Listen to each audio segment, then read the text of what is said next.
Time for your ABC 36 Storm Team forecast. Well, despite some clouds around, another hot and humid day on this Tuesday here in central and eastern Kentucky. Afternoon highs, low 90s, heat indices dancing around that 100-degree mark. Still hot and on the muggy side. Of course, the holiday tomorrow for Juneteenth on Wednesday. Summer officially arriving Thursday as more heat builds in. And we may see a bit of relief, it looks like, toward the end of the weekend and into early next week. Our Viper radar showing a few little isolated cells here and there, a little more organized in western West Virginia, but this cluster here that has been working from southeast to northwest, it's beginning to move along.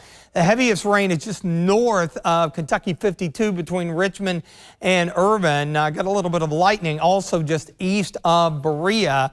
Notice there on the visible satellite a lot more in the way of at least mid to high level cloudiness than what we had yesterday, although it hasn't done much to prevent things really heating up. Here's downtown Mount Sterling in Montgomery County. Some filtered sun and 90 degrees. Don't have much of a breeze today, and of course that adding to the discomfort. You see the filtered sun here with our Kentucky Mesonet, Casey County near Liberty, where it is 86. Temperatures across the area.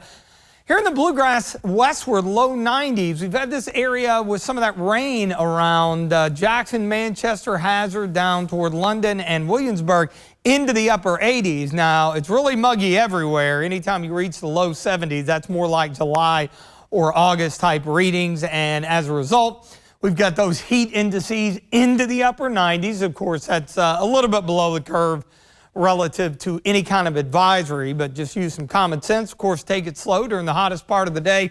Big bubble of heat in place.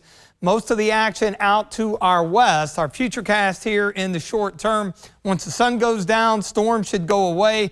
Waking up tomorrow morning on the holiday into the low, possibly a few mid-70s, and then I think we'll make a run back into the low 90s. But looking at your hour-by-hour temperature and heat index, expected temperatures in red, low 90s. The heat index values probably sneaking into the upper 90s for about the third day in a row. So again, we're staying away from that advisory criteria. Now, here's the trick as we get into Thursday when summer officially arrives, and Friday.